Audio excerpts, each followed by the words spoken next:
Now the next topic is reporting employee changes. Okay, what are the changes in employee records, or if there's any change in the start date, end date, any correction. So let's discuss this. Okay, the topics that we'll cover is reporting extra information on a full payment submission. Okay, that is new joiners, or there is a termination, or there is some additional details that we need to report. Then informing HMRC if employee becomes director. Okay, I told you this topic will be there. If employee dies, then if employee works abroad, there's a jury service. I'll explain you jury service. What is the jury service? It is in UK. Employee turns 16. Then what we have to do? You remember I told you the employee will have a NI number, changes gender, then called up as a reservist. Reservist is when the employee was working in the, for example, armed forces. Okay, so they are called as reservist when they work as a normal employee. Employee takes a leave of absence. Okay, in that case, what we have to do? Putting extra information on a FPS. You need to report extra information on a FPS if any employee joins, that is new hire. So there will be extra record in your FPS. If employee leaves, okay. So this is also extra information. What will be the extra information? Mainly the leaving date. And there will be some additional payment if you need to report like redundancy payments, or there could be any extra details. Now there is one more situation. I have told you earlier, if you remember that if employee leaves, okay, in this month currently in November, but there is some payment due which we have missed to make in November. Now we are making in December. That is after leaving. Okay, next month we are making the payment. Okay, next payroll. If it is a weekly payroll, then next week payroll will be the next payroll. So at that time, when we pay the employee, we have to change the tax code to 0T. You start paying someone a workplace pension. Then also there will be some extra information you need to report, like the employee ID will change, and we have to click that option also. The employee is a pensioner. It's the last report of the tax year. Then there will be some extra information, possibly like the final report. So you have to inform HMRC if there is anything additional that you need to report in the last FPS. Okay, or you have to send the additional correction, additional report after the last month. That is also possible. So there will be extra details. For example, you have completed the 12 months FPS already and sent it. Now you make some corrections. So then there will be an additional FPS. Remember, for year end. Okay, like additional FPS if you have, it could go till April also, but last should be March. Additional FPS can be sent in April also. Change of address of an employee. If there is a change of address needs to be reported for the employee in the FPS. Now registering your new employee with HMRC, that is a new joiner.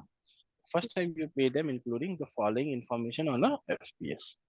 Employee's personal detail you have to mention, like date of birth, name, NI number, all the relevant information,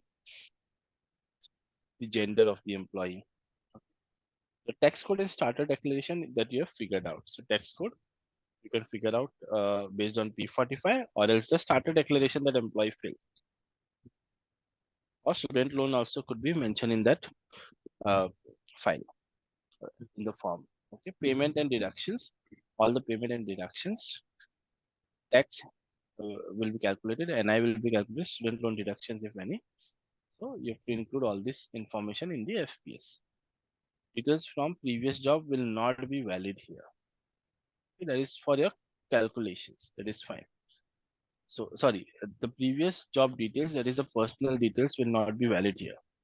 Only the amounts you'll need YTD figure will be required. From P45, we can take only the YTD information. Nothing else is required. Assigning mainly the employee ID. Okay, employee ID.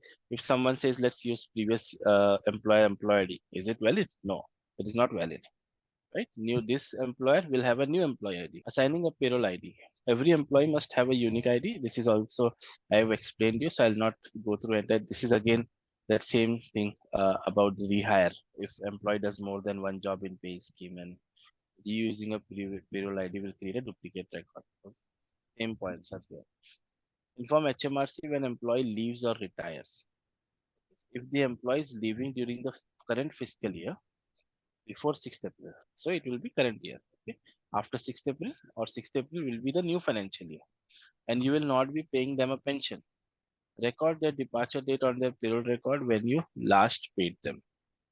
Okay. Record the departure date on their payroll record when you last paid them. So it will be March or April 5th. When you send your next FPS, make the usual deductions. Other verification will not be there. So through NIC, through employer, it will be easier, quicker.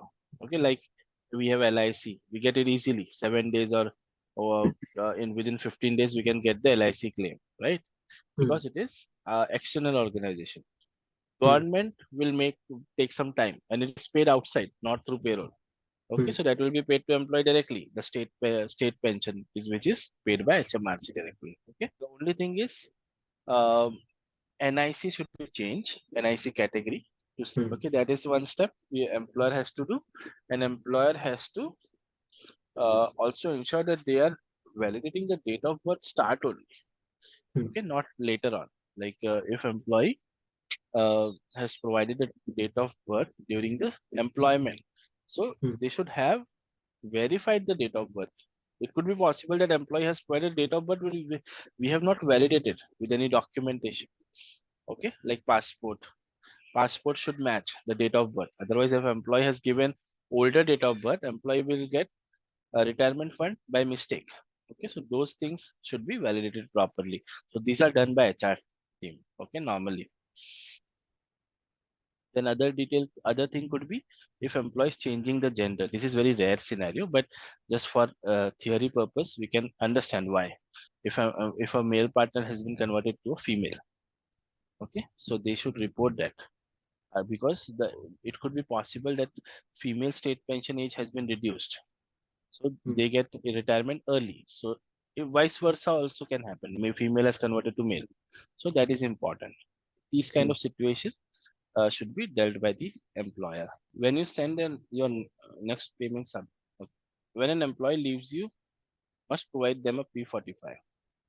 Okay, if employee leaves, if employee is converted to a pension employee, employee is not leaving. Okay, so P45 is not required. This is a internal conversion, and employee is still your employee. The only thing is you will pay employee the pension, and even the termination date will not be reported to HMRC. Okay, only the employee ID will change, and you will take the option of pension. Okay, that's all. If you're not required to file your payroll online, you can order copies of P45s from HMRC. So manual copy can also be prepared if you do not use the online copy. If you pay an employee from the last time, but they leave in the following tax year. If you pay an employee for the last time, this is hypothetical situation, but you should know about it. If you pay an employee for the last time, but they leave in the following tax year on or Hmm. after 6th April, you have made the payment to the employee already in the March payroll. An employee's last day is, for example, 6th April only, first day. Not include the departure date in the same FPS as their final payment. Okay, even though you have made the final payment in March, do not include the departure date because employees termination date is in new financial year. Include them in the first FPS in the new tax year only. You need to report this employee in the new tax year as a leaver. Hmm. After the payroll in March, you can report in last FPS. 6th April is a new financial year. You have to report in the first FPS of new year. You can report in the current month. So in UK, that is not a problem because the only problem is earlier what used to happen, Hmm. there were no asset recoveries. Now after COVID, it is little challenge. So everyone has laptop mainly, right? Hmm. So that is the only part due to which you can hold the salary. Hmm. Okay, like we do in India. Hmm. Otherwise, if you are paying employee on 25th and you know that employee is leaving on 30th, you can still pay in advance in UK. That is fine. Or you can run a ad off cycle as off Hmm. cycle. On 30th, you can pay them. If Hmm. you hold the salary, there Hmm. could be two reasons. One could be you don't have final confirmation from IT and HR. There Hmm. could be some recovery. But Hmm. these are not situations like holiday pay, PTO. It should be calculated in advance only. The only situation could be due to asset. The employee Hmm. has to return an asset on the last day and then only they release the payment. Hmm. Okay, so in case you come to know about this final confirmation on 30th, that employer has submitted everything and there is no due, so you can Hmm. release the payment on the same day, 30th. Okay, it's an Hmm. off cycle, and you send the FPS directly on 30th or on the same day or within 7 days you can send. You can do it, but it may be wrong because you're running the entire payroll again. You have Oh. just made the payment outside the payroll, like you have not rerun the payroll. You have just sent the adjustment. Okay, and Hmm. that time you can make the adjustment next month. That is fine. Include them in the first FPS in the new tax year with the following details. The leaving date will be in the first year FPS. Zero in the pay and tax this period because you're not paying anything in April, Hmm. but you are Hmm. just reporting the leaving. Zero Hmm. in the YTD. YTD will not be there again. Okay, Hmm. Hmm. a payment date of the FPS date for the period. Okay, a payment date will be mentioned of the FPS payment date for the period. Okay, Hmm. so whenever whatever FPS date is, will be the April pay date. Okay? Hmm. You'll have to mention the same pay date, but there is zero payment. If you did not report any employee leaving, okay, if you did not report an employee leaving the organization, the employee left during the current year and you did not report it in the month they left, include them in your next FPS with the following details. Okay, if the employee left during the current year and you did not report it in the month they left, include them in your next FPS with the following details. The date of leaving. This is not the different years. This is the same year now. Hmm. Hmm. For example, November, December. Hmm. Put zero in the pay and tax in this period field Hmm. because you're not paying anything in that month. For example, employee left on 30th November. Now Hmm. you're reporting in December. So in December, there is no salary for the employee in this period. Only YTD will be changing, right? Hmm. Because for example, just for example, 30th is the last day, then YTD may not change. Okay, because you have paid full month salary already. Okay, but in case you have to make extra payment like holiday pay, so Hmm. the YTD figure will change. Hmm. Okay, or else if you have employee, you have paid employee till 30th November, but now you come to know that employee left on 25th November, so you need to recover 5 days. Okay, so in this situation, there could be changes in YTD figure only, but in December you don't need to process anything. So in this period, you'll mention zero. Okay, enter the last reported figures of pay, tax, national insurance, and other payroll information in the YTD field. Okay, YTD field you have to make the corrections. Mention the payment date as either the current FPS payment date or the last date the employee was paid. Okay, that is fine. You can mention the last date employee was paid. If the payment date you entered is not the current FPS payment date, then add H as the reason for if you're not using December pay date in the report, because ideally you should keep December. But if you have reported previous month pay date only, like you have come to know about this termination on 1st December. So you, for this employee, you have kept the payment date as 1st December. So now HMRC will ask, you've made the payment on 1st and you're reporting this on 25th December. What is the reason? Then you have to provide this reason as H, because this is a correction that you have missed. I know it is, there are a lot of things. That is the reason when you do UK payroll, that will be easier because I also took some time to understand, almost 1 year. Okay. Oh. Other things, basic things I learned in 2 months, like the Hmm. tax calculation and everything, Hmm. maternity, everything. I took 2 months, 3 months max. Hmm. Other things like the year-end activities, it takes time. Okay. The scenarios you come to know about it. Hmm. Every time you cannot see new scenarios. It could be maybe the scenario seen 6 months only. Hmm. Okay. For that, you need to keep on learning. If you gave the wrong leaving date in the FPS, what you can do? If you enter the incorrect leaving date in your FPS, make sure to update your payroll records with the correct date. Do not include the amendment in your next FPS, okay, because it may result in a duplicate record for the employee. So you can send the additional FPS. If you send additional FPS, then again do not select in the uh, again do not send this in the next month FPS by mistake. Okay, you send it in additional FPS only. If you have reported an employee's leaving date in your FPS and they continue to work with you. Now, this is the Oh. situation where employee you've reported as leaver. Hmm. Okay, in your FPS. But this employee is still part of your payroll. Employee has taken the resignation back, possibly, or maybe you have received incorrect information due to which you have marked this employee as a leaver because it happened. I remember manager reported a termination case, but in email there was manager's details. So uh, HR Oh. team may have terminated the manager by mistake instead of employee. So in that case, what happens? You still have chance. Okay, Hmm. what you can do if you have not given them a P45. Hmm. So what happens if you have issued a P45 to employee? Then it is a problem. Okay, Hmm. so that's the reason we take more days to issue P45 also. Like Hmm. we do not report it immediately. We take more 10 days. Within 30 days, you have to send the P45. That is a deadline. You can send it early also, Hmm. okay, from the last day. Hmm. So if you have not given them the P45, use the same payroll ID. You can reactivate the employee. Then Hmm. when you send the next FPS, you can remove the leaving date. HMRC comes to know that this employee is still with you. Okay. Remove the leaving date and do not enter a new start date. Okay, because employees continue. Hmm. Okay. If P45 is given, then give them a new payroll ID. If Hmm. P45 is already issued, then it's a problem. You have Hmm. to give them a new payroll ID. And what you have to do in HMRC, uh, in the same record, you can put the change employee ID. Hmm. Okay, Hmm. it will not be treated as a rehire Hmm. because employee is not a rehire. Now Hmm. you are changing the employee ID only, and you will remove the leaving date of the employee. There are scenarios which are logical also at times. If you Hmm. think more, Hmm. these are logical. Hmm.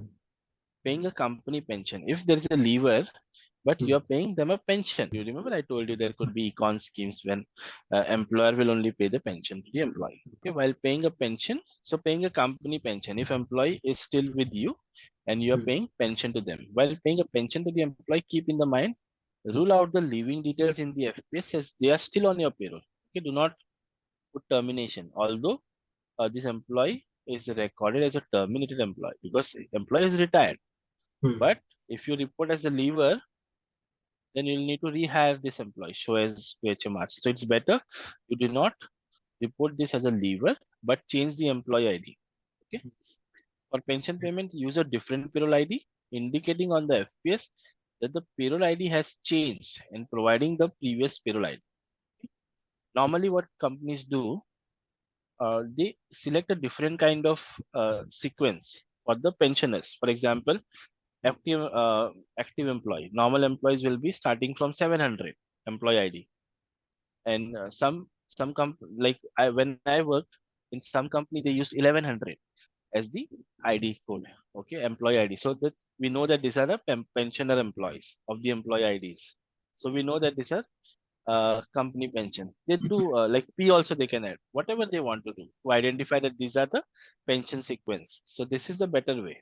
It helps in reporting also. Otherwise, if you download a gross to net, in between you'll find some employee receiving pension, then there will be some employees who are receiving salary. So it's Hmm. better, and also from record point of view, it is better. Hmm.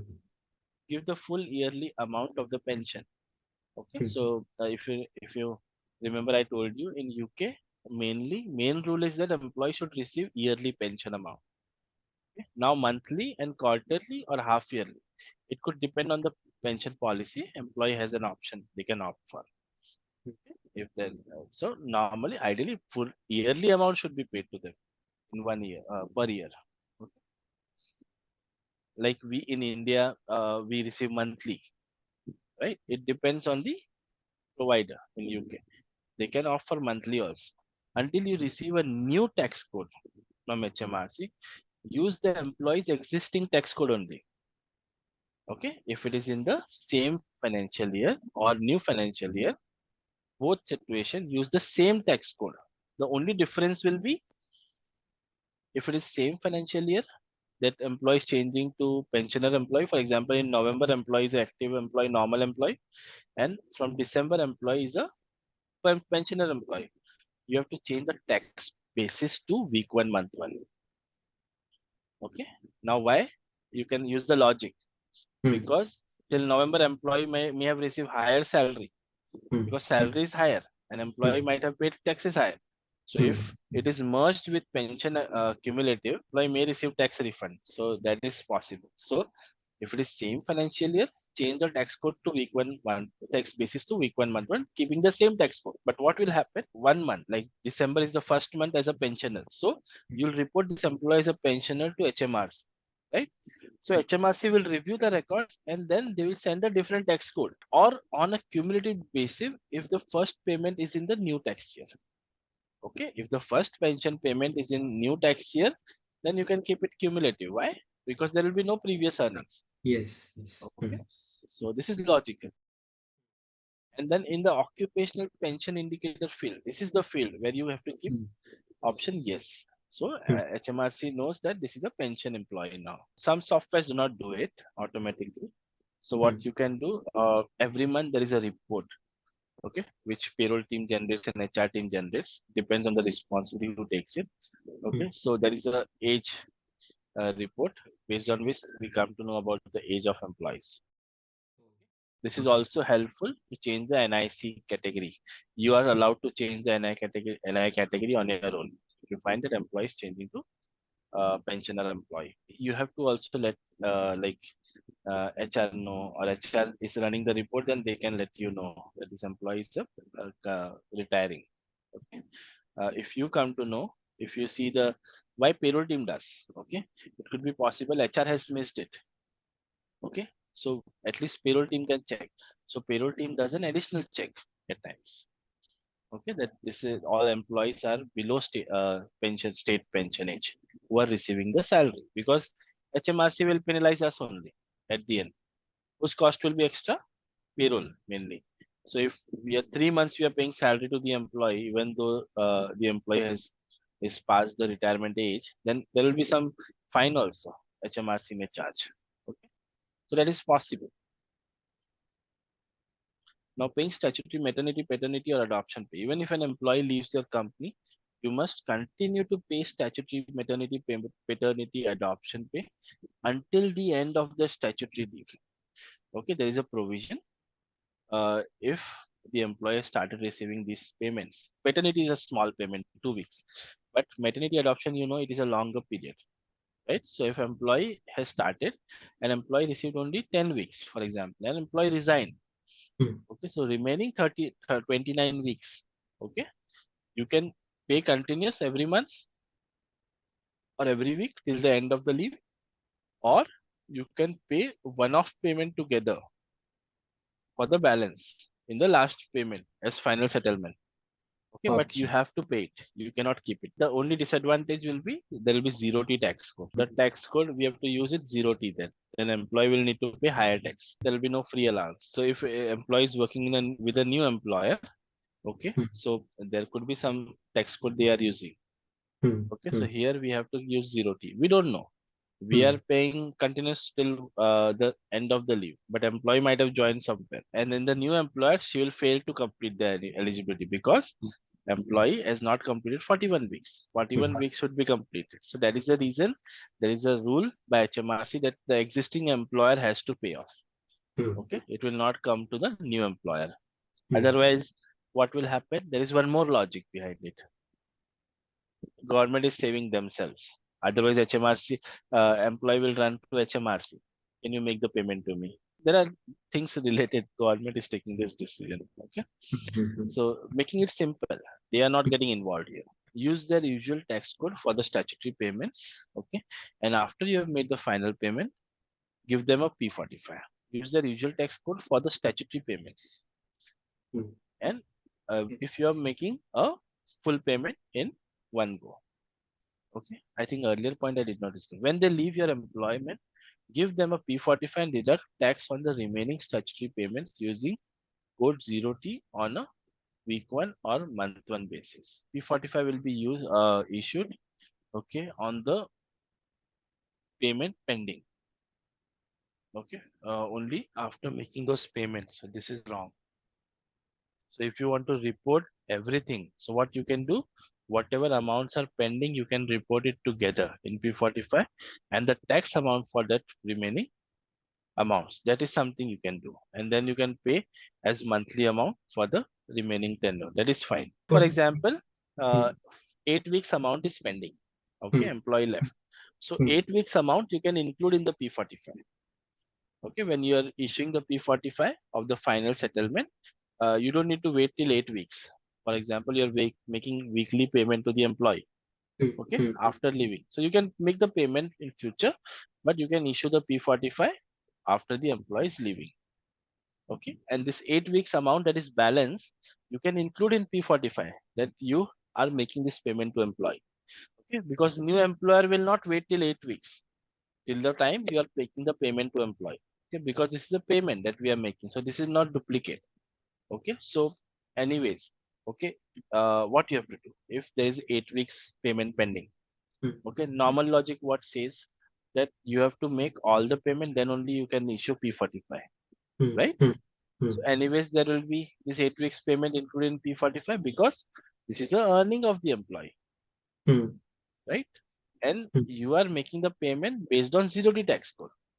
So instead of doing it later, why don't you do it now and issue the P45 to the employee? Both are same. Anyway, this is a earning only. So new employer has to consider this. Anyways, you normally companies do not hold it. They pay it immediately when employees leaving, because anyways they are getting it from HMRC.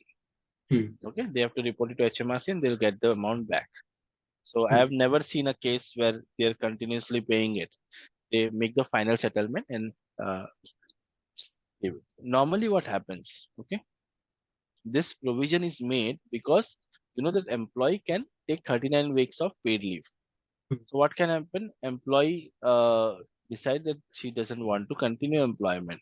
So instead of reporting that in end of the year, okay, for example, after 39 weeks, employee will inform employer that I am not going to return. In the same situation, so she can report early also, right? At least what employer can do, employer can hire someone in her position, right? Otherwise, they will wait till 39 weeks, okay, with a temporary employee. So this could be the scenario where employee can report she doesn't want to continue. So she's on maternity leave. She will say you can pay me every week or every month. That is fine. I'm not joining anywhere. Okay? So Oh. that situation could be. Okay, that is the reason this provision is there. Use their usual tax code for the statutory payments, and after you have made the final payment, give them a P45. Okay, noting the final payment date as their leaving date. Okay, so this is where I was talking about. This is the reason I get confused. Okay, when they leave your employee, give them P45, deduct the tax of the remaining statutory payments using 0T on a week one, month one basis. Okay. Use their usual tax code for the statutory payments, and after you have made the final payment, give them a P45. This is regarding the balance if you pay directly. Okay, noting the final payment date as the leaving date. Yeah, now it is clear. Sorry for the confusion. Okay. Paying an employee after giving a P45. So this is the same situation I told you.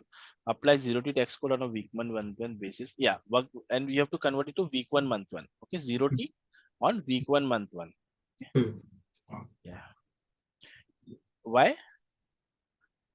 Because if you apply 0T and keep it cumulative, the month where there should be cumulative tax code, that will also change.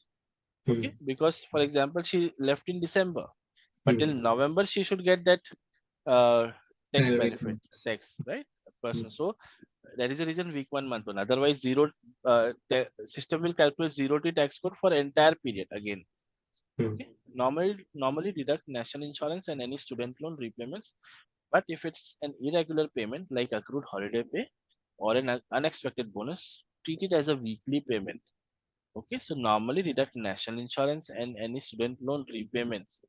Any payment you make after leaving, okay, national insurance will be deducted and tax will be deducted. Okay, and student loan will also be deducted. So it doesn't mean that if you're making some payment after leaving, so these will not be deducted on in all the payments.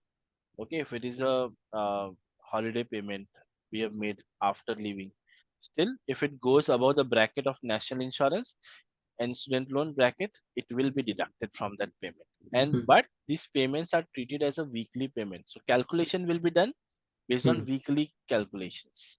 Hmm. Okay. Hmm. So monthly national insurance threshold is 533 around something. Okay, 1048 on per month, on which employee will contribute NIC. But Hmm. weekly is, how much is weekly? 242. Remember? So now if employee received, for example, employee left in November. Okay. Hmm. Now in December you're making 1000 payment for the Hmm. holiday pay.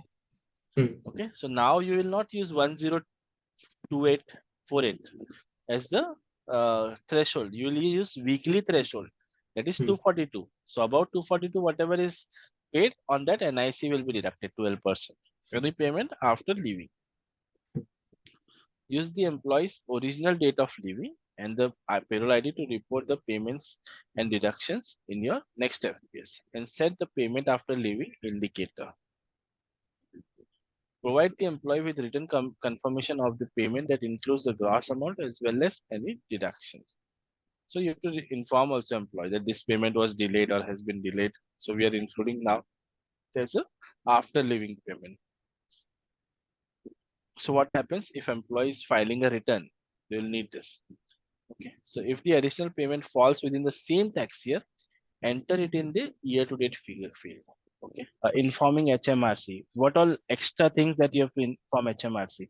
I mean, like if there is a new joiner, if there is a leaver, we have to definitely inform HMRC through FPS. But there are other things as well that you need to inform HMRC. So what are those things? One is promoted to a director. Okay, if employee has been changed from employee to a director position. This is something you need to report to HMRC. Okay, there is a field where you need to select the pay frequency also because uh, if you remember, I told you directors are normally allowed to get salary annually. You are allowed to pay them annually. It is not mandatory to pay them monthly or quarterly. Okay, you can pay them annually. Like you talked about the consultant, you are doing reconciliation at the year end. But if the employee is a director, then you can directly pay annually. That is fine. Okay. But you can pay monthly also. Now, when you do monthly, what you'll have to do? You'll have to pay it as normal employee, the director, and at the year end you have to reconcile everything again. Okay, based on annual calculation, what the tax and NI is. Okay, and what you have paid for 11 months and what will be the 12th month. So the difference you have to adjust in the 12 months. Okay, if you have contributed less, so you have to contribute more. If you have contributed more, so you have to get some reduction in the contribution of 12 months so that you get the refund for the director. Understood? Okay, so HMRC needs to know if you have directors. Okay, and if the employee again gets demoted from director to a employee, then again you have to inform HMRC. Okay, in both cases. Okay, then employee who is reaching age to get state pension. Okay, this is we have seen yesterday only that occupational uh, pension indicator which we were taking. Okay, at the same time you have to inform the employee that this is a pensioner employee. Okay, moves to abroad for professional purpose. Okay, move to any other country. I told you. Do you remember? I told you that we have to check the law between those countries. If we have any law between UK and that country, that social contribution can be continued. Okay, that is the reason you have to inform HMRC about this transfer. Okay, if it is the same company. Okay, if employee is employed with the same company and working from another country, so you have to inform and you have to fill a form also based on the country contract. If it is Europe, then there will be a different contract between Europe and UK. So employees are allowed to contribute to NIC. So there is a permission that you have to take from HMRC. You have to inform HMRC about. Okay, so you'll see that form. What is the form? Then employee goes on a jury service. Okay, like there is a jury service in UK and Australia. Also, it is there. So employee has to attend the court hearing or proceedings.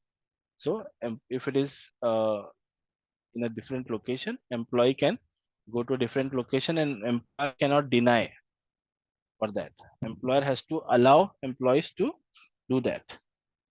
Okay, and it is only employer can request if the employee can postpone it. That's all what could be done. Otherwise, employer cannot deny the leave. Employee has to go. Okay, employee can postpone if employer is requesting due to some reason. For example, the employee is a critical employee of the organization and there is a important work which cannot be postponed or which cannot be cancelled. So at that time, employer can request, and once in a year, that employee can postpone that work. Okay, it could be possible that the employee has received the summon from the mm, government or court, okay, that they need to attend a jury service. Okay, do you know what is jury service? If there is a criminal proceeding, okay, and there is court needs some people, random people, okay, because they cannot take known people for the decision, so they will nominate some 12 people. In UK it is the law, 12 people will be nominated, they will be sent a invite, okay, to attend the jury service to uh, help to take a decision on the criminal proceeding. mm, Okay, so that is something that employee may receive it. Okay, and employee can excuse, like request for an excuse, like if there's a reason they cannot attend, mm, they can request for a postponement. Okay, but only once in a year they can postpone. If they receive another one, they cannot postpone that. Okay, so it is not that common, but mm, it is possible. Or if employee has passed away, that also we have to inform HMRC, the mm, case of a death. So they get 10 days paid leave. So employer cannot deny that. Employer has to give that time to employee. Okay, they cannot deduct the salary. They cannot say that we'll put you on unpaid leave. It is mm, against UK law, HMRC law. They have to put jury service paid leave. mm, Okay, maximum 10 days jury service only they have to attend. It is not more than 10 days normally. Joins or leaves a contracted out pension scheme. Then if there, you remember that econ and escon I told you that there were mm, earlier. Now it is not there.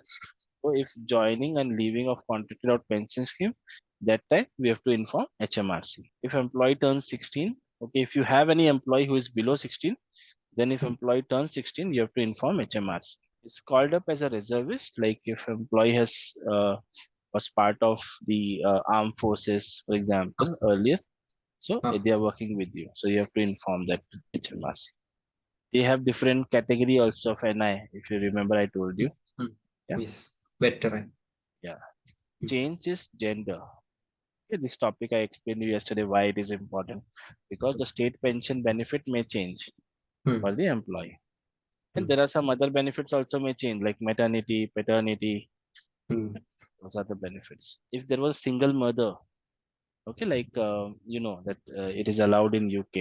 You don't need to get married. Okay, just to uh, mm, plan child, like it is fine there. They, in their culture it is not mandatory. Okay, so if a female gets pregnant and she is alone, okay, she is single, okay, they used to get some allowance or the free home, okay, earlier, very long back. It was not part of payroll, but I'm just letting you know about some government benefits which was allowed earlier, but now they are not doing it much. I think it is stopped now.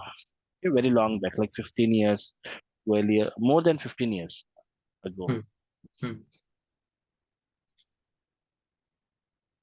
So directors are now becoming a director. First topic: if employee becomes a director, so why? Because their calculations are based on annual earnings. mm, Okay, the calculation remains same. This directors are classified as employees and must pay national insurance on earnings from salary and bonus that exceed 11,908. This is old rate. Now, what is the rate? 12570.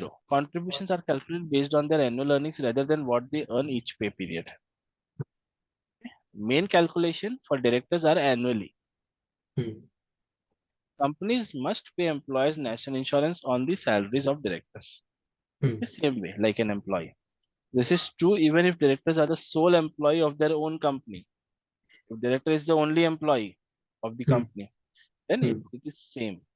It applies same. NIC should be paid for the employee salaries. Then if someone nominates them as a director, they will take the salary of director, right? Hmm. So they have to treat themselves as a employee. So they can take director. Like you will nominate yourself as a director only.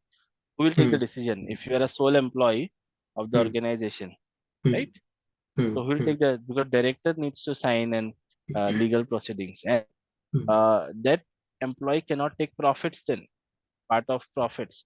They can just divide the salary. There is a limit on salaries also. Otherwise, they will take 1 crore salary and contribute NIC on a higher side, and they will earn benefit from government.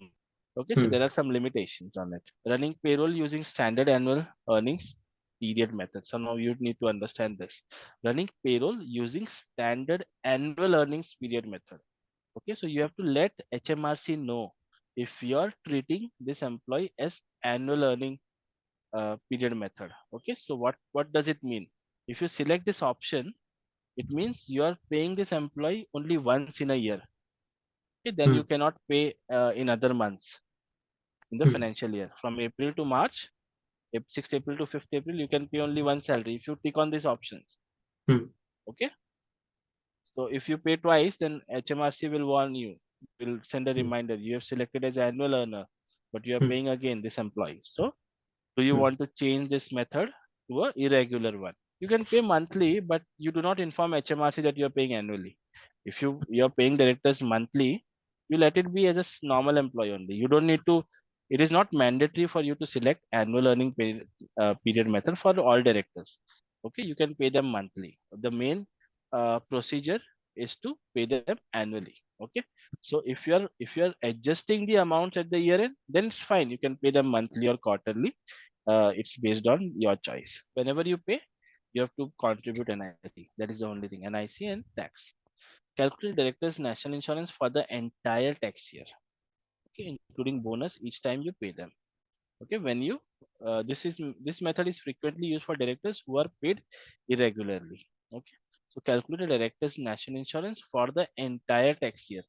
Okay, including bonuses each time you pay them. This is also okay.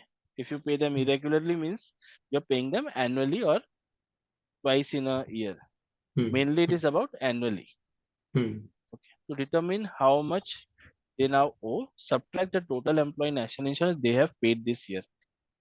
Now you understand, if you're paying the employee Yes. director multiple times, so you can do this adjustment at the end. Running payroll using alternative method. Okay, now what is this? This is a common method for directors who are paid regularly. Hmm. Okay, so if you pay them monthly or quarterly, so you're choosing this option. Hmm. Okay, when you pay a director, calculate their national insurance based solely on their pay for Hmm. that period, including bonuses. So if you're paying monthly, calculate based on monthly calculation. If you're paying them weekly, calculate it based on weekly. If you're paying them quarterly, so do quarterly calculation. But NI will be monthly only, Hmm. mainly monthly and weekly. Okay. And one more thing, I wanted to tell you about NIC. So let me explain you now only. So for example, there is a new hire, okay, who is backdated. Now you're doing November payroll, but you came to know that there was a new hire who joined in October, okay, for example, 15th October, Hmm. okay, and now you received that notification. So now you have to pay 15th October to 31st October salary and 1st to 30th November salary as well, right? Hmm. 2 months, Hmm. 1.5 months salary you have to pay. So when you work on NIC, you cannot do NIC calculation on total, that is 1.5 month salary. You have to do half month salary NIC calculation separately for previous month. Okay, what should be the actual calculation, and November month separately. You have to do 2 months calculation separately because the calculation may differ. Okay. Now, for example, if employee salary is 2,000 per month, in October employee will receive 1,000 for 15 days, right? And in November employee will receive 2,000 salary. So 3,000 in total. Okay. And what is the threshold? 1058. Sorry, 1048. Primary threshold is 1048 for NIC. Hmm. 1048. Above that only employee will contribute NIC. So that is not required. You can report that in November also. October 15 to November. If you came to know about the employee in November, then it's Hmm. fine. You can include in November FPS. You don't need to correct any additional FPS. Okay. Hmm. If Okay. you missed in October main cycle, for example, you Hmm. submitted FPS and then you came to know that there is a new hire, you have to pay in October itself. Okay. Hmm. Then you have to say an additional FPS. You understand? Hmm. But in Okay. November, if employee is okay and HR is okay to report in November, then it's fine. You don't need to run a additional FPS for this employee. But I just wanted to let you know because uh, tax calculation works different and NI calculation works differently in UK. Hmm. Okay, and NIC is always on actual earning of that month. Hmm. Okay, so in October month for 15 days there will be no NIC. Okay, and November month 2000 minus 1048, whatever remains, then you have to follow that slab. Don't take 3000 total. That was important. So I think during the calculation, I it was Hmm. not mentioned in the slide anywhere.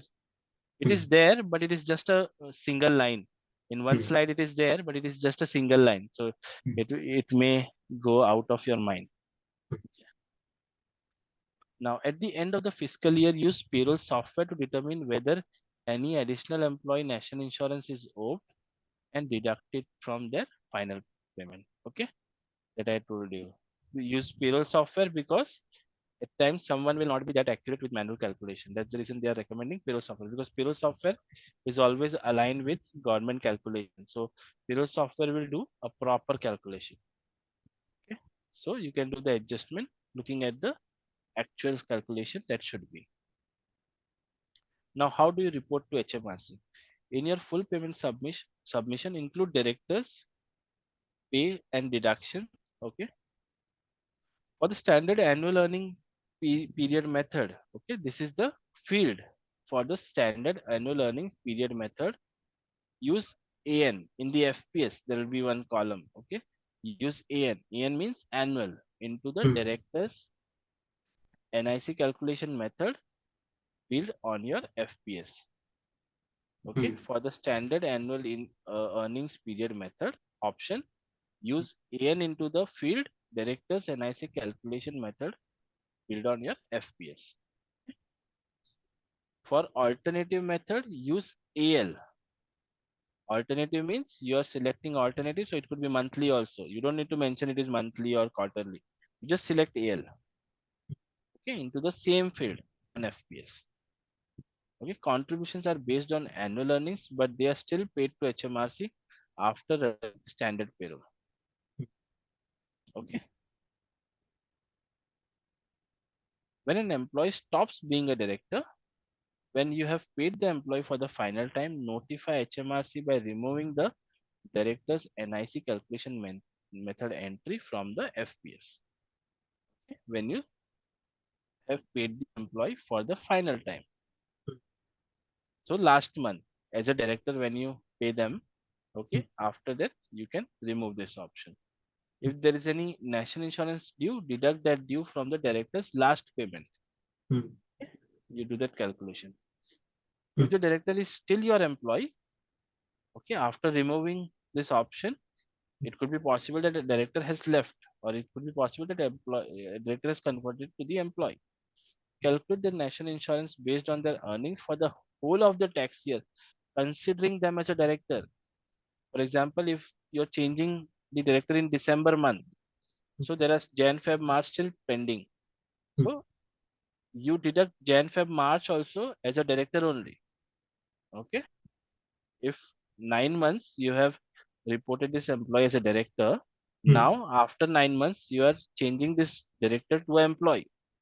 So Hmm. what will happen? You have to deduct entire year as a director, national insurance. Okay, you This can is do annual reporting. different. Yeah, you can do annual reporting only. So when in what you can do in uh, March, okay, Hmm. in March you can do an annual calculation again, similar way. Hmm. Okay, even though this employee has been converted to a employee now, you can do Hmm. in December also. Okay, if you do in December, then you have to refund the values later on if you deduct anything. Okay, so you have to choose an option. If you want to do it at the year end, that will be the better option. At the year end, you do the corrections. Okay, but Okay. treat this employee as a director only. Yes, possibly he can have refund, because if salary is reducing, that could be one part. But I don't think there will be too much of difference, or there will be difference, because the threshold is same, 1048 monthly. Okay, 1257. That remains same, because director is just reported annually, but the calculation method and the amount threshold is same. There are some benefits also that will change. In some companies, like in my company, they are paying shares only to directors.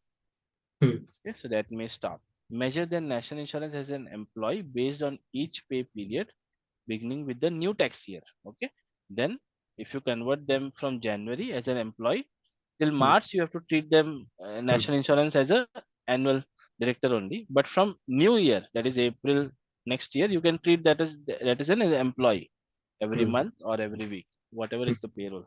The next topic is, if there is employee's death, then what we have to do. Okay. When an employee dies, you must make all outstanding payments, like a lever only. You have to make all the payments. In your next full payment submission, enter the date they died in the date of living. You can deduct tax using their existing tax code only, like a lever. Use category letter X to avoid deducting national insurance. Okay, only for national insurance you have to select the category X. Okay, which means no category is there. Okay, so it will not deduct any national insurance. So this way HMRC will come to know that employee has died if you select X. Do not create a P45. Why? Because Because there will be yeah. a separate documentation. Okay, for the death case, that will be a complete documentation will be sent.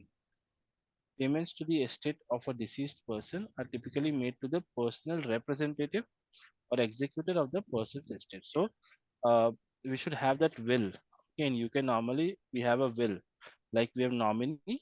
We call nominee in India.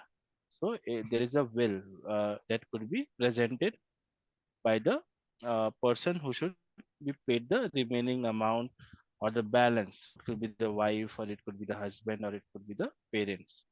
Okay, and the nomination forms and the legal documentation. There is a proper like we have attested copy in India. We follow that attested copy documents as a legal document. In UK also there is a legal document which is checked by the HR if it is valid or not. Okay, then only they will provide the account number to the payroll department. Okay, of the nominee, what we call in India nominee. Okay, they call as person's estate. Okay, so they will provide the account details of that person to whom we need to pay as a personal representative or executor of that employee. Okay, and we will not do any checks from our side. Let HR do, and they will provide all the details. We just need to ensure that we follow the procedure of payroll, that we have instructions. Okay, will not proceed with bank file until unless we have the details. We have to follow. Late payment for a deceased employee. Okay, paying someone after sending FPS with the date of leaving, the date they died. We came to know about it late. Okay, but still we have to do final settlements, because if it is late, the salary we have already paid. Now whatever is the difference, we have to pay only the difference. It could be like, for example, no, employee died in on 5th November. Okay, but we came to know about it later on. Okay, that is after October payroll. Sorry, after 5th November. That is after November payroll. We came to know about it, not October. Okay, so there will be an adjustment. There will be deduction now. Okay, so deduction, and there will be some balances also that we need to pay. Okay, so it is company's call. Okay, HR can tell that do not deduct anything, so that is fine. They can let us know if it should not, because from where we will recover. Okay, we cannot call others like the dependents, and we can ask them to pay back the amount. Okay, that doesn't look right. So we can offset that amount also. It completely depends on uh, HR and company decision, and this happens normally. If there is a Oh. recovery, we'll not do that recovery. But we can adjust it. If there is a positive balance, for example, holiday pay is for 20 days. So, Mm, and we need to recover 5 days. So that adjustment we can do. But if there is a negative value only that we need to only recover, then it is a problem. Then we offset, waive off the amount. Okay, understood? And that is something you need to take approval. That is a company decision what I'm talking about. But what you have to do, you have to process the final adjustment if it is late notification for you. mm, mm, Okay, apply tax code 0T. Why? Because November payroll is over. Now you'll mm, do the adjustment in December, right? Or mm, additional cycle. So you have to apply 0T on week mm, one, month one basis. mm, And the date of leaving, put yes in the payment after leaving. Why? Because HMRC will come to know why you are selecting 0T. Because this is payment after leaving indicator. Okay, so you have to select yes. mm, Select H, correction to the earlier submission in the, because this is correction to the earlier submission. We have already processed November payroll. Now it is an additional corrections in the late submission reason.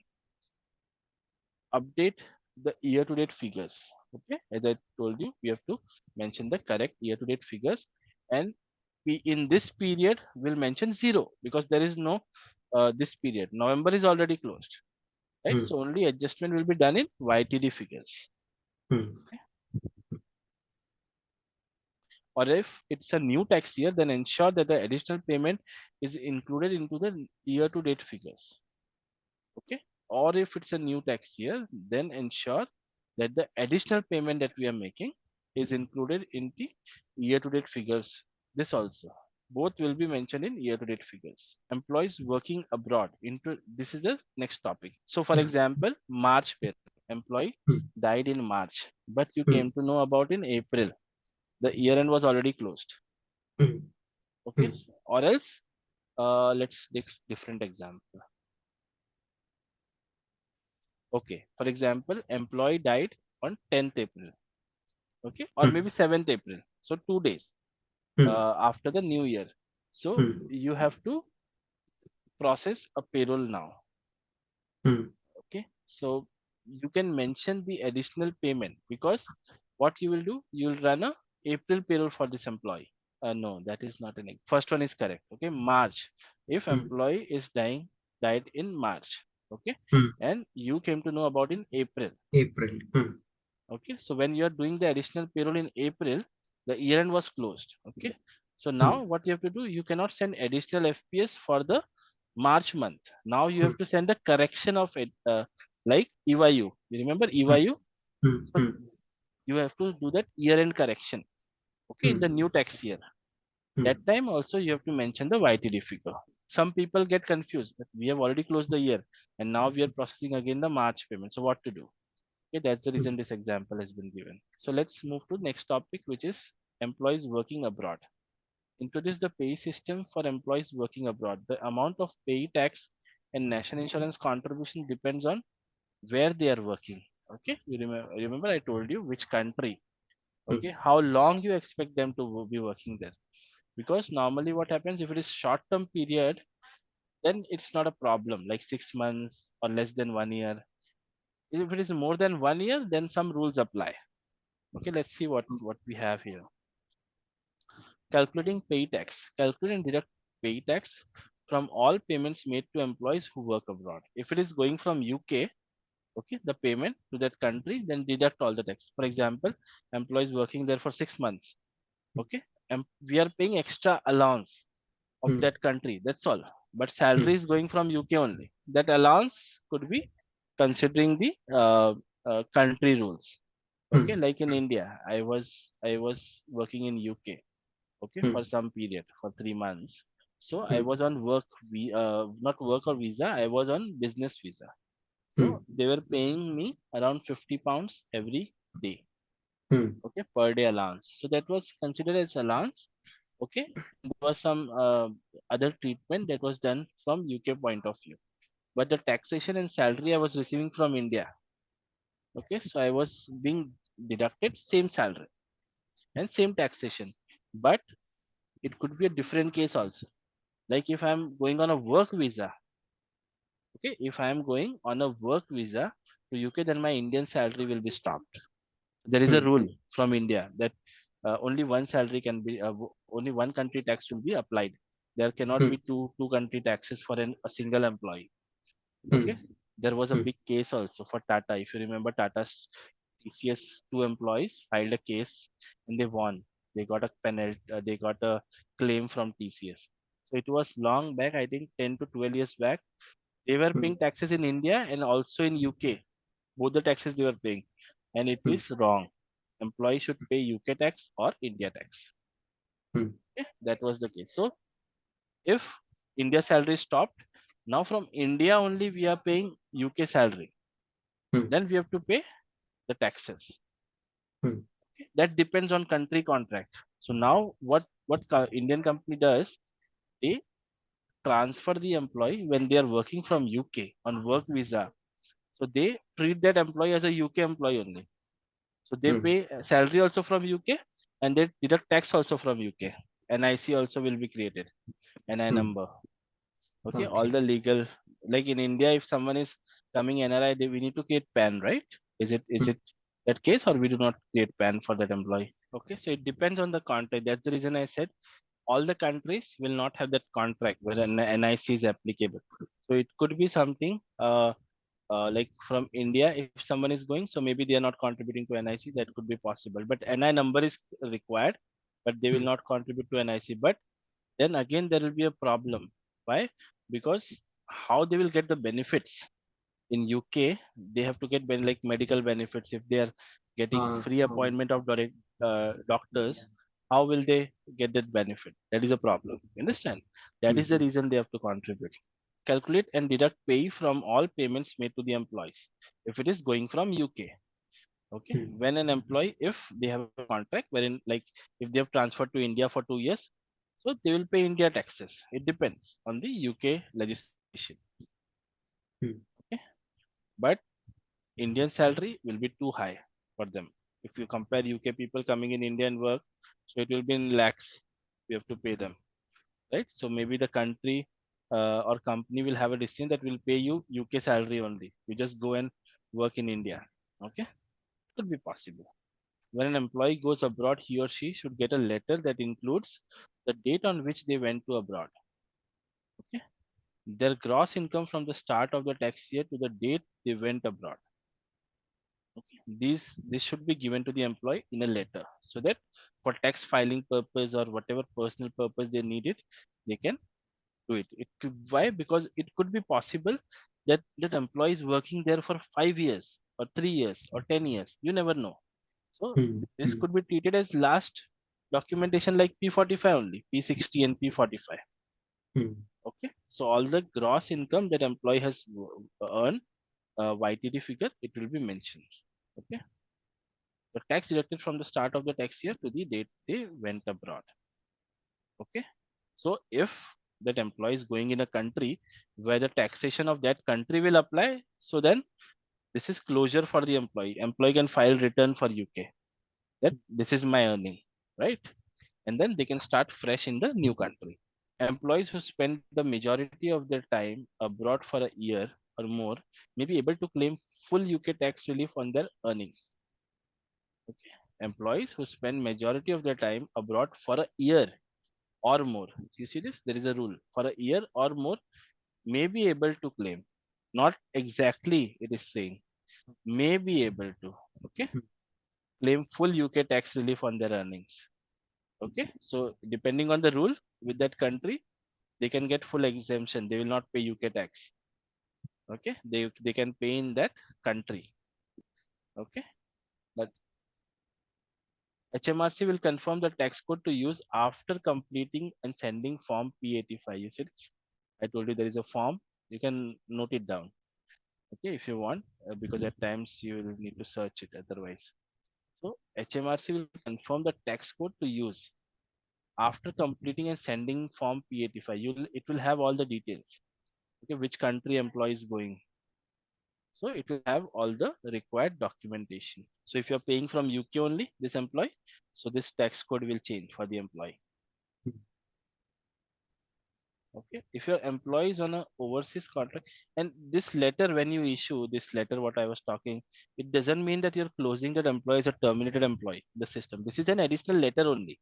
Okay, that employee has a proof. Okay, if they want to file a return. Okay, in case they are not paying taxes in UK. If your employee is on an overseas contract, the tax authorities in that country may want to deduct taxes from your employee's earnings.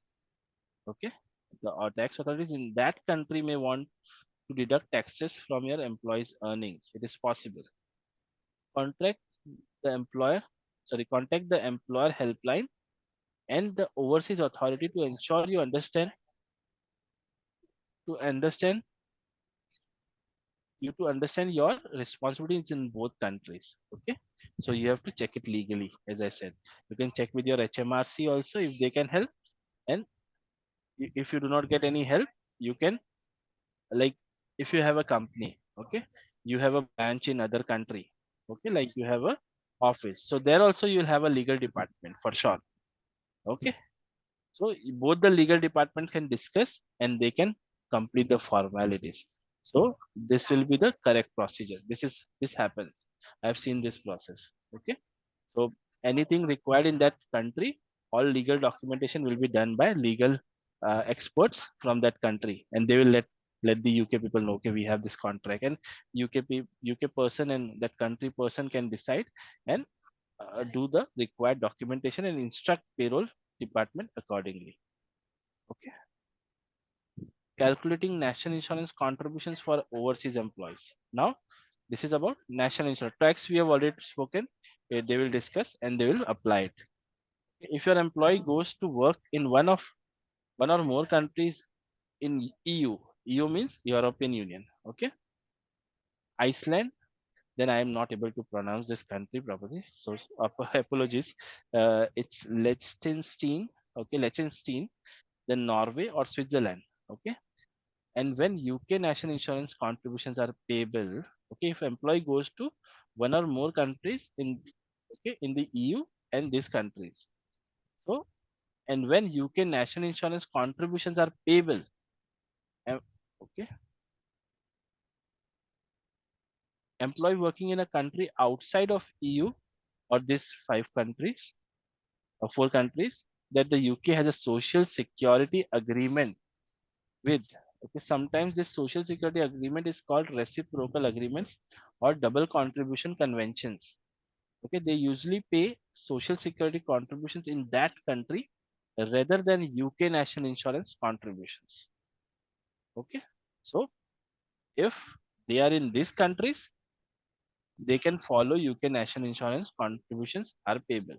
But if they are outside these countries, that UK has a social agreement with, Hmm. okay, out of this country, then you have to check if there is a UK social, like if they're in China or they are in India. So though, then UK payroll department, legal department will check that does UK has a social security agreement with that country. Okay, if there is a social agreement, what will happen, sometimes this social security agreement is called reciprocal agreements or double contribution conventions. Okay, they will usually pay social security contribution in that country.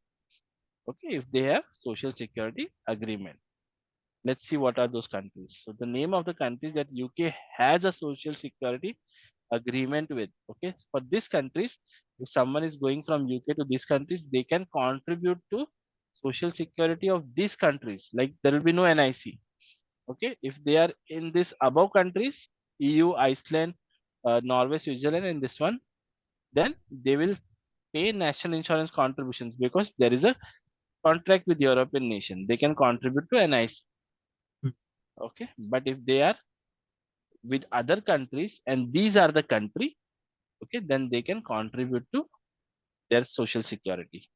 Okay, it could be something else for this country instead of NIC. Like in India, we have PF. In these countries, they will get Hmm. the benefit based on UK. Hmm. Okay, because you remember I told you UK was part of European Union. Hmm. I think Hmm. 2 or 3 days back, in Hmm. one lecture Yeah, I told yeah. you. So Yes. they have that. Still, they have that. Some rules applied where they can earn the benefit from UK. okay, from UK authority, because these are, like for example, are Indian states. Okay, I'm just telling you, in case in future there are some visa procedures, like if you we need to travel from one state to another, then visa rules apply. Okay, like a country like Europe. What is Europe? Europe is same like in was same like India earlier. Okay, now they are declaring it as a different countries instead of states. Okay, you can just take an example. So what will happen? Most of the states will say that it is Indian state only. Okay, so we'll apply that. Okay, PF rules can be applied to that other state also, like Maharashtra, Gujarat. Just an example. Okay, so that's the reason the European Union has that still that facility of UK national insurance. So that is not a problem for employee who is working in Europe. Okay, but if they are going out of Europe and these countries, then what about the social security? That's the reason they have social security agreement, and this employee can be paid from UK, but they can contribute to national insurance of this countries. Sorry, social security of these countries. It is little complex, but when you receive the case, you can see how it could be done with the help of HMRC. Definitely, and these are the most these are additional list of countries like Jersey, Mauritius, New Zealand, Philippines, republics of former Yugoslavia, Republic of Korea. Okay, now workers temporarily posted to one of these countries by the UK employer may be able to continue paying contributions to the UK.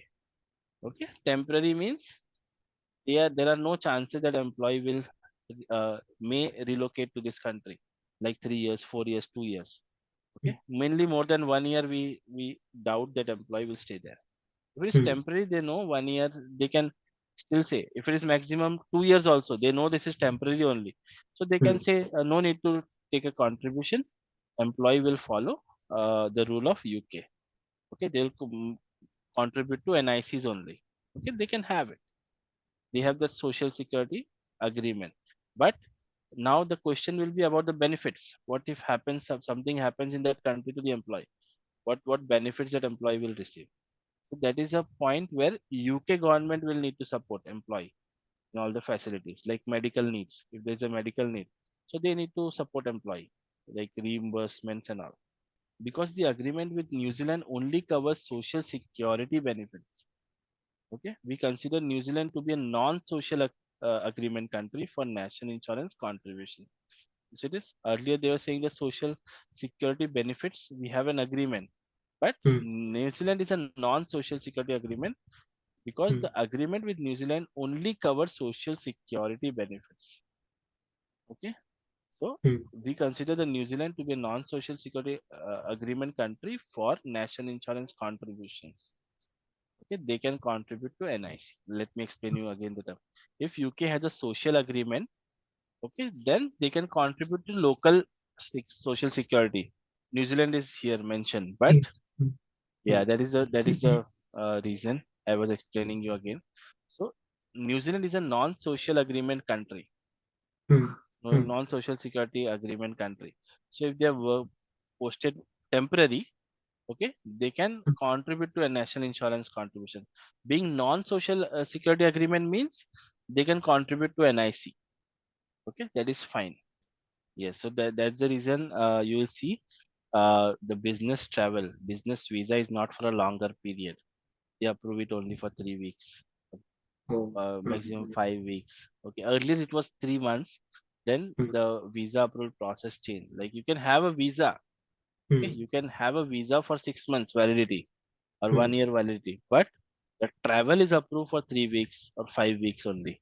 You cannot stay more than like I had to go twice. I remember once they extended to 5 weeks, that too with lot of approvals, and then again I have to come to India back, and then I traveled again for 4 or 5 weeks again. Okay, so this way you don't have the stress, okay, of contributing to social contribution because it is just a temporary time, so insurance is covered, right? So at least important things are covered in insurance during that time. Okay, for longer if it is longer period, then definitely they will ask employee to relocate and uh, choose the best option that will benefit the company. Like, do not they will not take the complex decision wherein should we contribute to social contribution of this or not. So they will explain all scenarios, okay, and they'll take the right choice. Let the employee be there for 2 years, 3 years, 4 years, okay. They'll take a straightforward decision. But if there is any complex case, then they can take advice from legal team. That is fine. If your employee works in a country with which the UK has a social agreement, apply to HMRC for a certificate, okay, of continuing liability so that they can continue to pay UK national insurance contributions. Okay, the temporary period that we talked about, if they are temporary and they have a social security agreement, so they, if they want to still continue with national insurance contribution, they can apply with HMRC a certificate of continuing liability, okay, so that they can continue to pay UK national insurance. Understood? There's one more reason. You remember why they have to still continue to contribute national insurance? Why employee will say, I am going for your work, okay, for temporary purpose, and that is impacting my national insurance eligibility. I am coming back to UK. Now mm, my 35 years will be 30 years due to year. Like if employees traveling multiple times in between, their contributions will be broken down. Okay, yeah. so Yes, that is the yes. reason.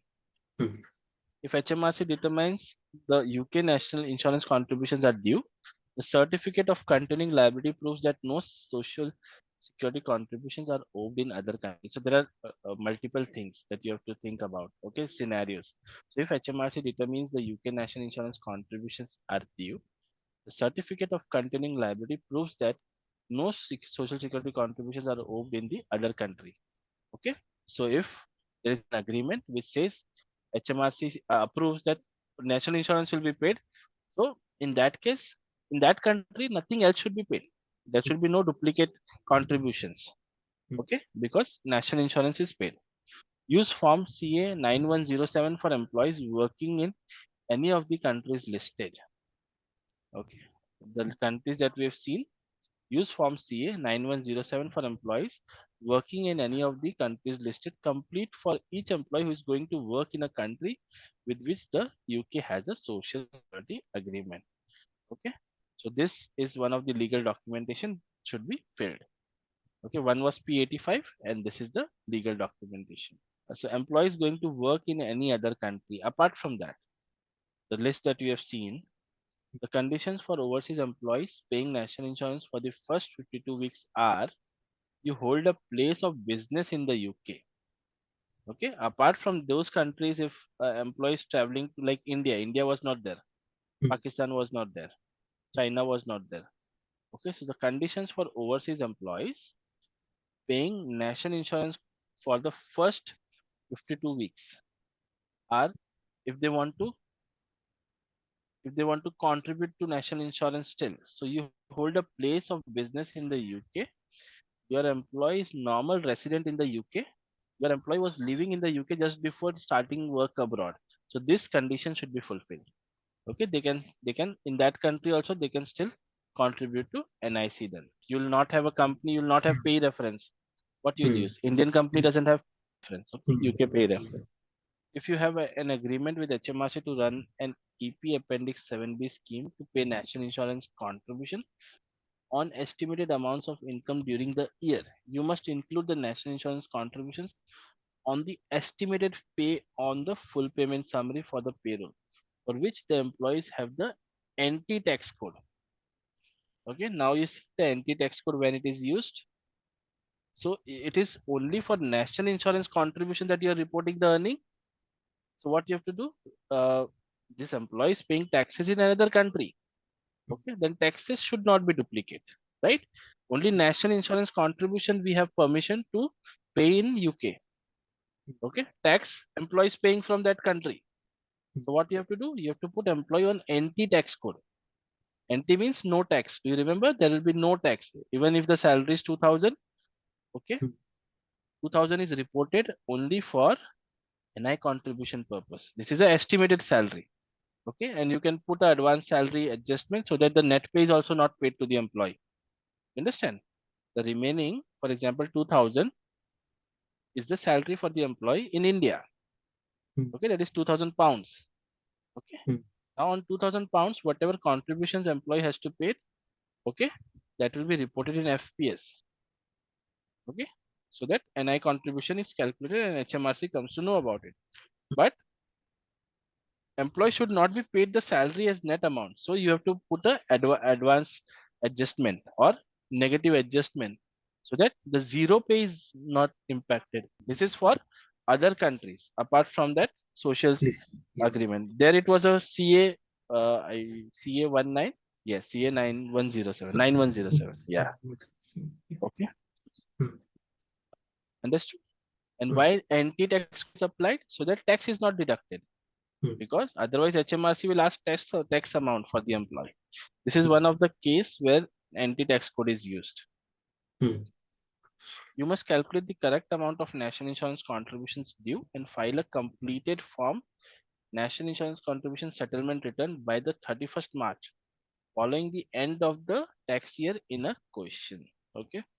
So this is something that you'll need to follow being a payroll person or finance person. Okay. You must calculate the correct amount of national insurance contribution due. Why? Hmm. Because now you are doing estimated amount. Earlier you Hmm. are doing estimated. So year end you have to do the Hmm. on the actual amount like you do for directors. Now this is jury service. So let's complete jury service. I think in 5 minutes we should be able to complete it. And what else is there? There are more topics. Let's complete jury service first. So now getting a jury service. Okay, this is a new topic. If an Hmm. employee is called up to serve on a jury, okay, you must give them time off being an Hmm. employer. Okay, if you fire an employee for going on jury duty, they may take you to an employment tribunal. Okay, you being an employer, you cannot ask employee to leave the job. Hmm. It happens nowadays. If employee is asking for 10 days leave, they ask to leave the organization, or they ask to go on unpaid leave, whatever could be reason. These two situations are not allowed. You cannot uh, put employee on unpaid during jury. You cannot remove the employee. Okay, otherwise it will be a case. If you if your employee's absence would seriously harm your business, it is very critical. As I said, you can request them to postpone. Okay, you cannot force them. Okay, you can request, can you just try because of this reason? Can you postpone this jury service?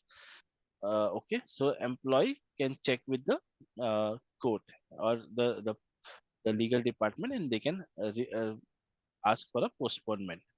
Okay, and they can provide the reason. They also need to provide a reason. There should be a proper reason they have to provide, because government is giving you full benefits to attend the jury. So they will say, What is the problem?" Will speak to your employer. What is the problem? Okay, Hmm. so they will highlight, or they can also delay based on the medical condition also. That is also allowed. Okay, if they have a medical condition, they can only delay. Okay, if employers absence with, okay, providing by a letter explaining the reason. So employer will need to explain to the employee a reason, and that letter can be help. That letter can help employee also to present it to the government. Okay, they can only delay jury service once in a 12 month. Okay, only one, once they can, Really. once they can postpone. Okay, Hmm. and must indicate that, but then next time they cannot again ask. Employer Hmm. cannot ask again to postpone. Okay, Hmm. and must indicate when they will be available on the jury summons. Hmm. Okay, if you continue, this is, they have to let the department know that you can, you schedule it for March, for example. I cannot attend November, can you schedule it for Jan and Feb? I'll be available. They have to let them know when Hmm. they will be available. Okay, if you continue to pay your employee, calculate the tax and national insurance contributions as usual. Okay, as I said, it is a paid service, so everything will be normal, like a salary. Okay, you cannot recover any money that you have paid the employee. Okay, or that the business has lost as a result of the jury service. Okay, you cannot recover. As I said, you cannot put on unpaid leave also, and you cannot recover that amount later. Or else you will say that when employee is coming back, we have paid you, now you pay us back. Okay, you cannot do that. If you don't pay your employee, if you fail to pay your employee, they may file a claim with the court for a loss of earnings allowance. Okay, they may file a claim and maybe the government will take an action. Okay? Because of the earnings, if employer is not listening, what they will do? They will file a claim with the court. Then court will check with the employer why you've done this. Okay, this could be only done if the leave goes more than 10 days. Okay, normally it happens because the quota is for 10 days. Okay, fill out a certificate of loss of earnings for your employee. They will receive one along with the jury service letter. Okay, if it goes for more than 10 days, then employer can do this.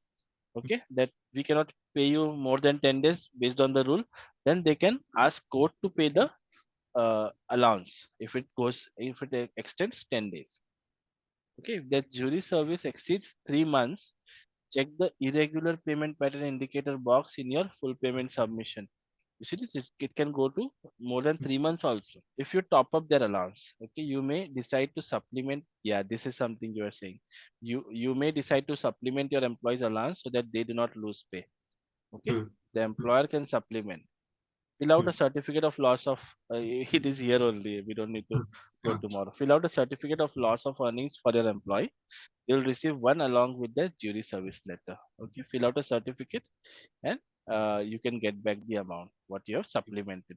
Subtract the court allowance. Now see this. Subtract the court allowance from your employee's regular take home to calculate the top up payment. Okay, if you cannot pay them full amount, at least the difference you should pay. For example, the salary is 100 pounds per day, you and court is paying 80 pounds, so 20 pounds you have to pay. Is child employment. So the minimum age a child can work part-time job is 13. Okay, they can start at 13, but they will not be processed through pay because they will not have NI number. Okay, so children need a performance license to work in the areas like television, theater, and modeling. Okay, if they are choosing this field, children can begin full-time work once they reach minimum school age. They can then work up to 40 hours per week. 40 hours is full-time job per week. That is 8 hours per day. You see the line? Children can begin full-time work once they reach the minimum school age, living age. They can work full-time. Earlier, before that, starting 13 years of age, they can work part-time. They can start full-time only after they reach minimum school living age. They can then work up to 40 hours. Yeah. Once children reach 16, they earn through pay. Okay, because the NI number will be created and employee will be reported to HMRC. At the age of 18, adult employment rights and rules are applied in England. Must be enrolled in a part-time education or training until they reach the age of 18. Okay. So in England, a young person must be enrolled in part-time education, mandatory, or training. It could be internship. Okay, like internship until they reach the age of 18. Then only they can start full-time. This was the topic about child employment. If you have any question, you can ask. An employee changes gender. In this case, if one of your employees change gender, you can update your payroll records to reflect the new gender as well as any changes to their title and name. Okay. If you need to change both your employee's name and gender, you must submit separate full payment submission. You remember I told you multiple changes, do not send it together. So in one FPS, you can send employee's name and then next one, you can send the gender. Okay. Otherwise, HMRC may create duplicate payroll records, resulting in a higher pay bill than is necessary. It happens in one FPS, there is some reason due to which it is not sent. Okay. Once your employee has provided you with a copy of their new birth certificate, you should investigate whether the gender change affects their national insurance. Okay, because there are some codes which is impacted, which is applicable for females. Okay, so that should be checked. You should also photocopy the certificate for your records and give the original copy to your employee. That is the birth certificate. Okay. Employees over state pension age. Okay, if employee has past state pension age and that happens, gender changes. Normally it doesn't happen, but this is a rule if someone changes. Okay, if your employee's gender changes their eligibility for state pension, okay, you must adjust their national insurance deductions. Okay, so if the employee was not contributing to NIC because, for example, that was a female, she retired early. Now she has changed her gender to male. So her state pension age is not reached. Okay, then she will need to maybe work for 2 more hours. For example, female age is 63 and male age is 65, state pension. So if she changes the gender at the age of 63, okay, then she is not eligible for retirement, right? She will retire in 65. So she has to again contribute to national insurance till 65. Okay. If your employee is eligible for a state pension after becoming a woman, update their payroll records so they no longer have to pay national, vice versa. If she reached the age of, he has reached the age of 63 and then he changes the gender to me female. So now 63 is the retirement age for female. I'm just giving you an example. Okay. Currently it is for both 65, but it can change. Earlier it was different, 65 and 67. Then there was a time it was 63 and 65. So it may change. Okay. So in this case, the NI will be stopped and retirement will be done immediately. If your employee is no longer eligible for the state pension as a result of becoming male, change their national insurance category letter from C to A. Okay.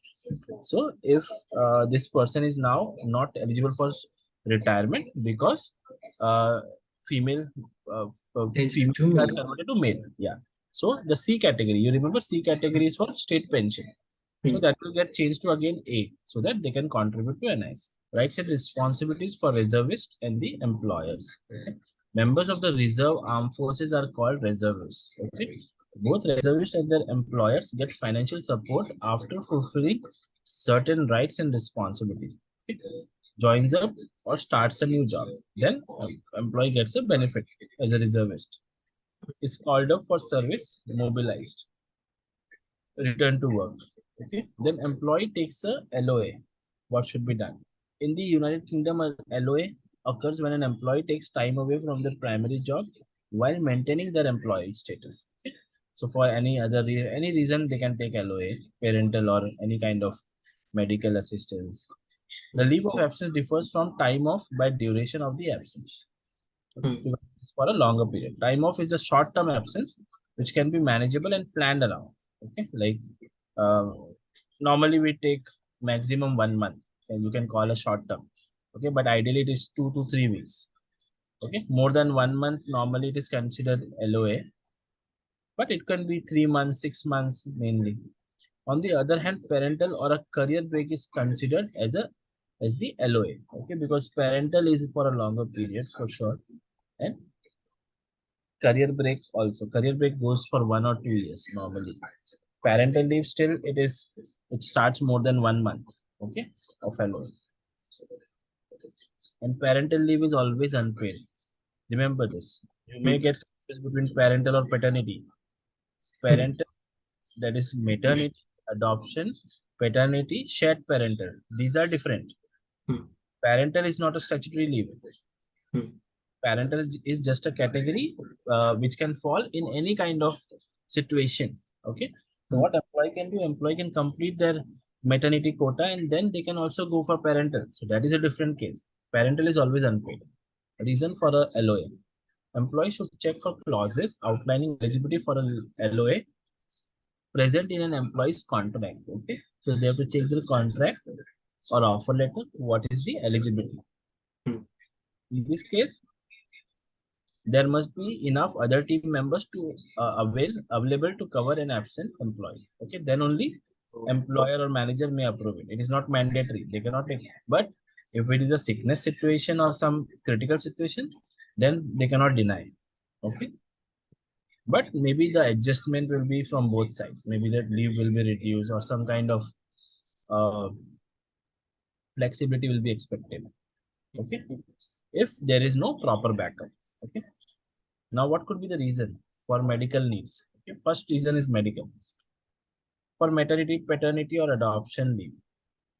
Okay, this is a separate thing. For this, it will not be LOA. It will be only LOA when they are not eligible for payment. Okay, that is considered like an unpaid leave. Okay, if they are not eligible for maternity, paternity, or adoption payment because they have not met the criteria. Okay, otherwise they are paid. Okay. Care for family care. Otherwise, to care for, but the category will be still same: maternity, paternity, or adoption, and they can also extend it. Like maternity situation, they have 52 weeks of leave, but they say that I want to take more 2 months or 3 months. Then it will be a parental leave. The next is to care for family members and dependents. Okay, there could be some situation where they need to apply for parental leave. To attend public duties such as jury duty. Okay, this is not LOA, but it could turn. We saw example yesterday that it could take a longer time, but then court will support with the allowance. Yeah. Okay. Time off to accompany another employee to a disciplinary or grievance hearing. Okay, time off to accompany another employee to a disciplinary or grievance hearing. This could be also a situation where there could be a LOA. Absence at work laws. To cover the employee rights, there are laws for taking a LOA. Okay, there are some laws, like in some situation, it cannot be denied. Okay, like helping dependents. If there is a dependent requirement, this law allows employees to take unpaid leave to help someone that is dependent of them. Okay, so company cannot say no. They can just request flexibility or something, like if they say, can you come for at least lesser hours to the office, or nowadays they can give work from home also. Okay, so they can try if they can retain. I mean, they can ask employee to join in office, or maybe they can say just work some 2 days in a week. Okay, so this could be a situation if there is no proper backup. Otherwise, the leave will be granted. But it should be employee's agreement. If employee wants full time, they cannot deny. Statutory sick pay, if there is a sickness. Okay, there may be clauses in an employee's contract that address sick pay. Okay, this include the length of sick leave, the pay rate for sick leave, and any specific rules the employer has regarding sick leave. Okay, now here the statutory sick pay will not be impacted. If there is a law, like employer says that employee can take 4 weeks full time, full pay sick leave. Okay, so that doesn't reduce the eligibility of sick leave for 28 weeks. That will still be same. Okay, only some amendment company can do so that employee can get more benefit, and they can also support if required. Okay, like if an employer gives full pay sick leave for 4 weeks, then employee might think, okay, this is very helpful, so let me return after 4 weeks. Okay, or let me support the way I can. But the statutory rule will still be there. Once the LOA begins for an employee, it is important to put yes in the irregular payment pattern indicator. Okay, you remember this option in FPS? You have to mention that this is an irregular payment, because you don't know if you are going to pay monthly salary, or it will be reduced rate, or it will be no pay. Okay, so it will be inconsistent. So you have to let HMRC know this is irregular pattern.